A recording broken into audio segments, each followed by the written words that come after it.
ఇది నా చేతులతో పెట్టాలని రాసి పెట్టుందేమో అనిపించింది నాకు నిజంగా. ఏంటనుకుంటున్నారా, నేను అస్సలు అనుకోలేదు గరికమాల గణేష్కి పెట్టాలని చెప్పేసి. కానీ ఎందుకో నాకు సడన్గా విలేజ్కి వెళ్ళడం జరిగింది, అమ్మోళ్ళ ఇంటికి వెళ్ళడం కూడా జరిగిందనమాట.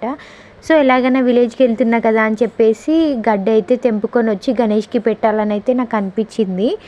ఇంకా మొత్తం నాకు అసలు మధ్యలో గ్యాపే లేదు ఎక్కడ అల్లడానికి కూడా. మొత్తం దారం అవన్నీ కూడా కార్లోనే తీసుకెళ్ళి కార్లోనే ఇంటికి వెళ్ళేదాకా అల్లుకుంటూ అయితే వెళ్ళాను. నాకైతే చాలా హ్యాపీగా అనిపించింది. అనుకోకుండా చేశాను కానీ అది చాలా బాగా జరిగిందనమాట. మాల తీసుకువెళ్ళి గణేష్ దగ్గర పెట్టంగానే నాకు ఎందుకో ఏడుపు వచ్చేసింది. అంత పాజిటివ్ వైబ్ అయితే వచ్చేసింది అనమాట. ఇదైతే అమ్మ వాళ్ళ ఇంటికాడ అనమాట. మా అన్నయ్య వాళ్ళందరూ కలిసి గణేష్ని అయితే పెట్టారు, గల్లికా గణేష్. అలా అని చెప్పేసి అందరం ఒకటే కలర్ శారీస్ అయితే తీసుకున్నాము. చాలా మంది చాలా రోజుల నుంచి గణేష్కి అక్కడ పూజ చేస్తున్నారు. నేను వెళ్ళిన 1 డే అయినా కూడా నాకు చాలా బాగా అనిపించింది, ఎంజాయ్ చేశాను అనమాట.